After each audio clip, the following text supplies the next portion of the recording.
Part 2 for chapter 1 of Rich Dad and Poor Dad. And in last video we have done up to emotionally, but I will start from there. Yes, said Rich Dad. Learn to use your emotion to think, not think with your emotions. When you boys mastered your emotions by agreeing to work for free, I knew there was hope. When you again registered your emotion when I tempted you with more money, you were again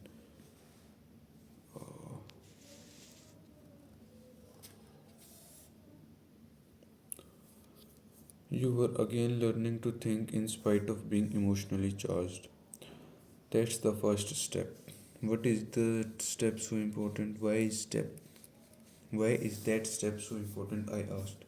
Well, that's up to you to find out if you want to learn. I will take you boys into the briar patch, a place almost everyone else avoids. If you go with me, you will let go of the idea of working for money and instead learn to have money work for you. And what will we get if we go with you? What if we agree to learn from you? What will we get? I asked, referring the same thing Brer Rabbit got, said Rich Dad, referring to the classic children's story. Is there a briar patch? I asked. Yes, said Rich Dad. The briar patch is our fear and greed, confronting fear, weaknesses, and neediness by choosing our own thoughts is the way out. Choosing our thoughts, Mike asked, puzzled. Yes, choosing what we think rather than reacting to our emotion instead of just getting up and going to work because not having the money to pay your bill is scaring you. Ask yourself, is working harder at this best solution to this problem? Most people are too afraid to rational think things through and instead run out the door to a job they hate. The tear baby is in control. That's what I mean by choosing your thoughts. And how do we do that? Mike asked. That's what I will teach you. I will teach you to have a choice of thoughts under than a knee jerk reaction like gulping down your morning coffee and running out the door. Remember what I said before, a job is only a short term solution to a long term problem. Most people have only one problem in mind and it's short term. It's the bills at the end of the month, the tar baby. Money controls their lives, or should I say, the fear and ignorance about money controls it. So they do as their parents did. They get up every day and go work for money, not taking the time to ask the question, is there another way? Their emotions now control their thinking, not their heads. Can you tell the difference between emotions thinking and the head thinking? Mike asked. Timeless, rich, dead wisdom, emotions and intelligence. I constantly work to control my thoughts and my emotions. I have seen this play out over and over in my life. When emotion goes up, intelligence goes down. Oh yes, I hear it all time, said Rich Dad. I hear things like, well, everyone has to work, or the rich are crooks, or I will get another job, I deserve this raise. You can't push me around. I I like this job because it's secure. No one asks, is there something I am missing here, which would break through the emotional thought and give you time to think clearly. As we headed back to the store, Rich Dad explained that the rich really did make money, they did not work for it. He went on to explain that when Mike and I was casting 5 cents piece out of land thinking we were making money, were very close to thinking the way the rich think. The problem was that creating money is legal for the government and banks to do, but illegal for us to do. There are legal ways to create money from nothing, he told us. Rich Dad went on to explain that the rich know that money is an illusion, truly like the carrot for the donkey. It's only out of fear and greed that the illusion of money is held together by billions of people who believe that money is real. It's not. Money is really made up. It's only because of the illusion of confidence and the ignorance of the masses that this house of cards stand. He talked about the gold standard that America was on and that each dollar bill was actually a silver certificate. What concerned him about the humor that we would someday go off the gold standard and our dollars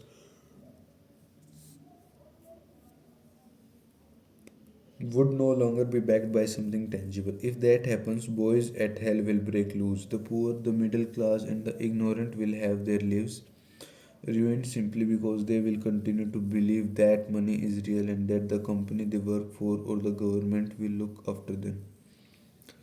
We really did not understand that what he was saying that day, but over the years it made more and more sense.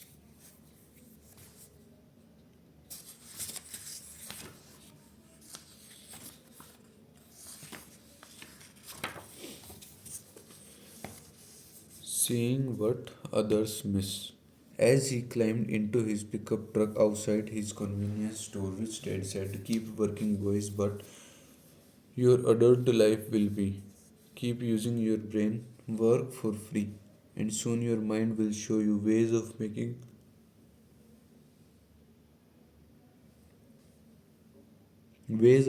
money far beyond what I could ever pay you. You will see things that other people never see. Most people never see security. Most people never see these opportunities because they are looking for money and security. So that's all they get. The moment you see one opportunity, you will see them for the rest of your life. The moment you do that, I will teach you something else. Learn this, and you will avoid one of the life's biggest traps. Mike and I picked up our things from the store and waved goodbye to Mrs. Martin. We went back to the park to the same picnic bench and spent several more hours thinking and talking. We spent the next week at school thinking and talking too.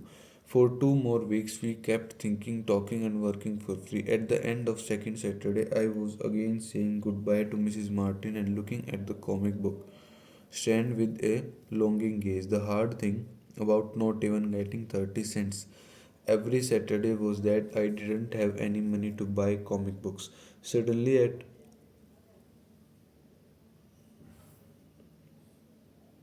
sorry, it is as suddenly as Mrs. Martin said goodbye to Mike and me, I saw her do something I had never seen her do before. Mrs. Martin was cutting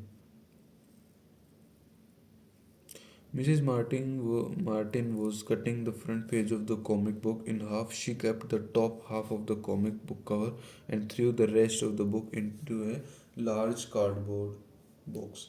When I asked her what she did with the comic books, she said, "I throw them away. I give the top half of the owner back to the comic book distribute for credit when he brings in new comics. He is coming in an hour." Mike and I waited for an hour. Soon the distributor arrived and I asked him if we could have the comic books to my delight. "You can have them if you work for the store and do not resell them. Remember our old business partnership?" Well, Mike and I received it. Using a spare room in Mike's basement, we began piling hundreds of comic books in that room. Soon, our comic book library was open to the public. We hired Mike's younger sister, who loved to study, to be head librarian. She charged each child 10 cents admission to the library, which was open from 2:30 p.m. to 4:30 p.m. every day after school. The customers, the children of the neighborhood, could read as many comics as they wanted in 2 hours. It was a bargain for them since a comic cost 10 cents each and they could read 5 or 6 in 2 hours. Mike's sister would check the kids as they left to make sure they were not borrowing any comic books. She also kept the books, logging in how many kids showed up each day, who they were, and any comments they might have. Mike and I averaged $9.50 per week over a 3-month period.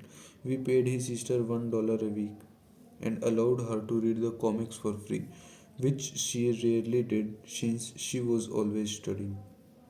Mike and I kept our agreement by working in the store every Saturday and collecting all the comic books from the different stores. We kept our agreement to the distributor by not selling any comic book. We burned them once they got too tattered. We tried opening a branch office, but we could never quite find someone as trustworthy and dedicated as Mike's sister. At an early age, we found that how hard it was to find good staff. 3 months after the library first opened, a fight broke out in the room. Some bullies from another neighborhood pushed their way in, and the Mike's dad suggested we shut down the business. So our comic book business shut down and we stopped working on Saturday at the convenience store. But Rich Dad was excited because he had new things he wanted to teach us. He was happy because we had learned our first lesson so well. We learned to make money for us, not by not getting paid for our identity. For our work at the store, we were forced to use our imagination to identify an opportunity to make money by starting our own business, the comic book library. We were in control of our own finance, not dependent on an employer. The best part was that our business generated money for us. Even when we were not physically there, our money worked for us. Instead of paying us money, Rich Dad had given us so much more. 25 years later, the power of imagination in the information age and the age of the internet. Millions of people of all ages are getting rich using their imagination to create products, platforms, and apps that change the world. From TikTok to Reddit to Rumble and Gemini for cryptocurrency and others. Those with imagination thriving while those without it are still looking for a job. A job that may soon be replaced by robots and technology.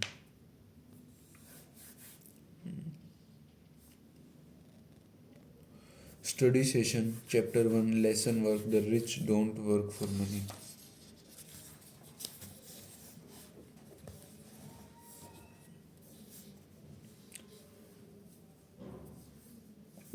Chapter summary. When he was 9-year-old, Robert Kiyosaki and his childhood friend were not invited to a classmate's beach house because they were poor kids in an affluent school. After being told by his poor dad his father was a teacher and made a good living by always struggled to make ends meet. To simply go and make money, he and his friends Mike did just that. They collected empty toothpaste tubes, which at the time were made of lead. They melted them down and used plaster molds to make counterfeit nickels. They were soon set straight by Robert's dad, who told them they should talk to Mike's dad, who never finished 8th grade but ran multiple successful businesses.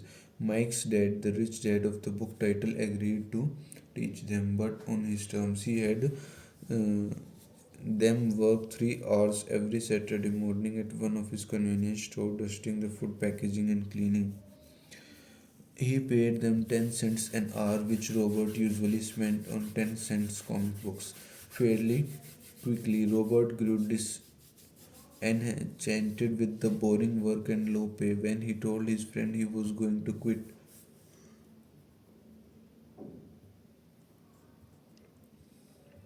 Mike told him that his dad said that would happen and that Robert needed to meet with him. Robert's dad, as a school teacher, used lectures, but Mike's dad was a man of few words and taught in a very different way, which Robert was about to find out.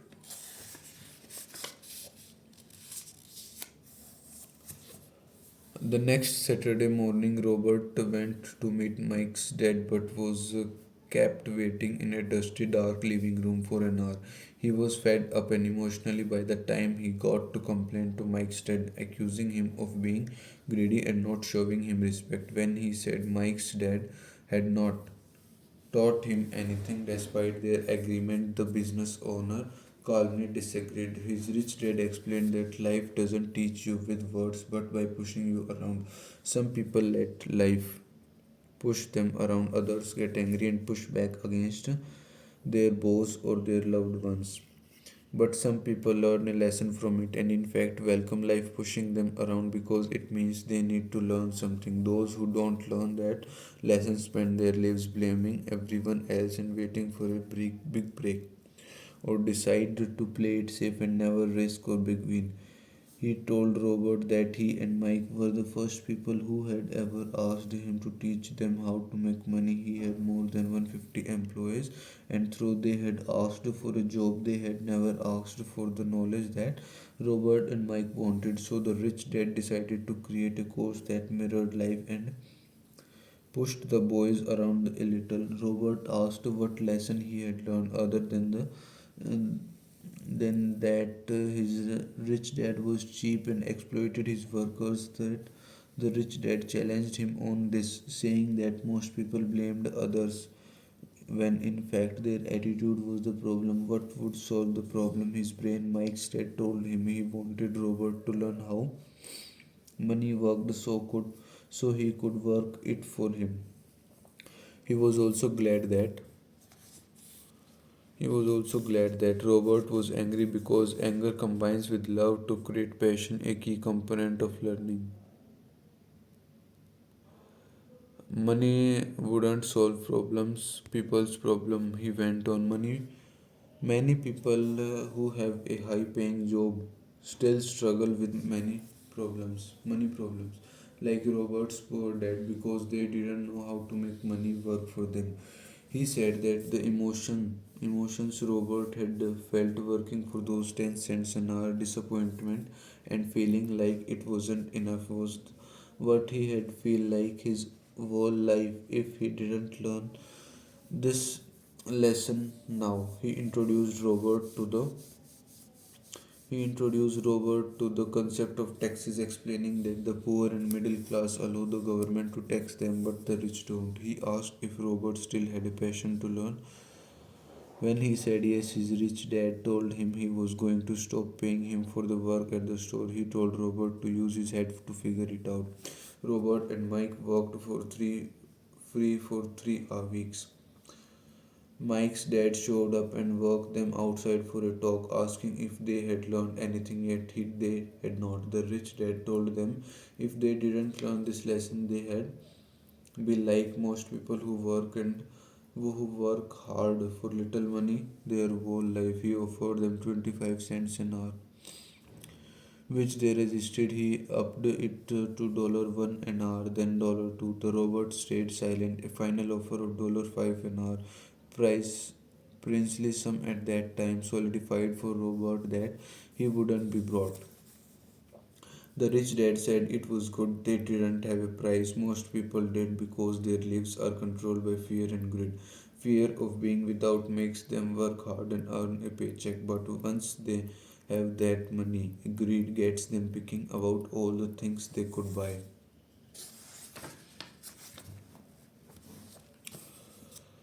which makes them need more money, which makes them spend more. It's what the rich dad called the rat race. He told the boys that the first step was admitting to themselves what they were feeling.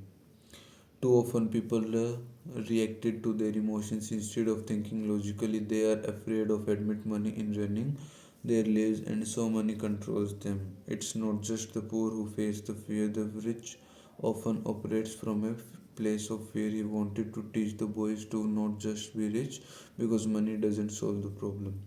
School is important, he told them, but for most people, it's the end, not the beginning. And the key for the boys was to learn to use their emotions to think, not to think with their emotions. They must learn to choose their thoughts. He told them to keep an eye out for ways to make money, saying the moment you see one opportunity, you will see them for the rest of your life. The boys did, and soon they saw an opportunity in creating a library where kids could pay an admission fee and read as many comic books as they could in 2 hours, unsold comic books that otherwise wouldn't have been thrown away from the convenience store. They made a great profit and the business did well for about 3 months until a fight in the library shut it down. But they had learned the first lesson of making money work for them. Even when they were not physically present, they were ready to learn more, and Mike's dad was ready to teach them. Left hemisphere movement, despite having a high paying job, people like Robert's poor dad struggled to make ends meet. Right hemisphere moment, looking at the discarded comic books in a new creative way led to a business opportunity. Subconscious moment, people let the emotion of fear and greed rule their lives. What was Robert saying now? It's time to reflect. Ask yourself, what is Robert saying in this quote and why does he say that in this section? You do not need to agree or disagree with Robert. The goal is to understand what Robert is saying. Remember, this curious is designed to be cooperative and supporting. Two minds are better than one. If you do not understand what Robert is saying, do not shy away from it. Ask for help in understanding. Take the time, discuss each thought until you understand it. The poor and the middle class work for money. The rich have money work for them. Life pushes all of us around. Some people give us and other fight. If you learn the lesson and move on, they welcome life pushing them around. Stop blaming me, thinking I am problem. If you think I am the problem, then you have to change me. If you realize that you are the problem, you can change yourself, learn something, and grow wiser. When it comes to money, and most people want to play it safe and feel secure, so passion does not direct them, fear does. Most people given more money only get into more debt. It's fear that keeps most people working at a job. The fear of not paying their bills, fear of being fired, the fear of not having enough money, and the fear of starting over. That's the price of studying to learn a profession or trade. Then working for money, most people become a slave to money and then get angry at their boss. Most people do not know that it's their emotions that are doing the thinking. A job is really a short term solution to a long term problem.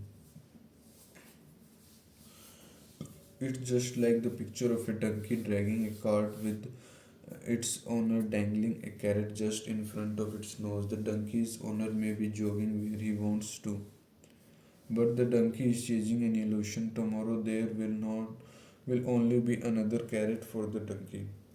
Additional questions. Now it's time to take the stories in this chapter along with that understanding of what Robert was saying and apply them to you and your life. Ask yourself the questions below and discuss them with your study partner.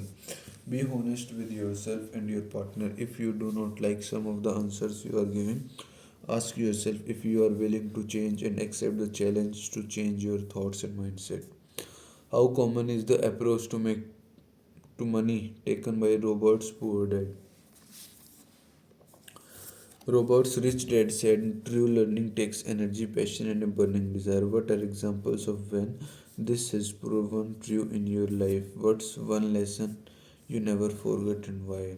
Would the pay rate of 10 cents an hour and then nothing an hour have stirred in you the same reaction as Robert? Is it fear that drives most people to work and there are other factors at play? Is the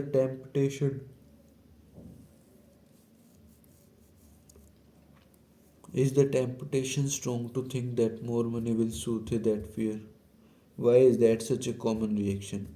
What's an example from your life when you reacted with your emotion? What's a time when you were able to observe your emotions instead and choose your thoughts?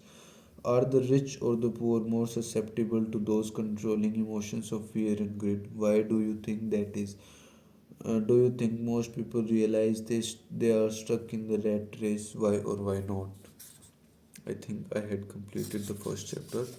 Yeah, I have done the first chapter, and here is the second chapter. Why teach financial literacy?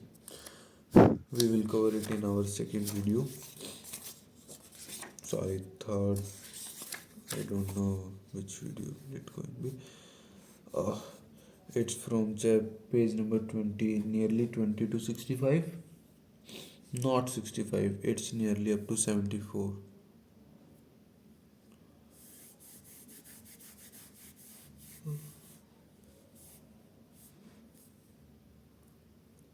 Nearby 55 pages, and here's now 26 and 35.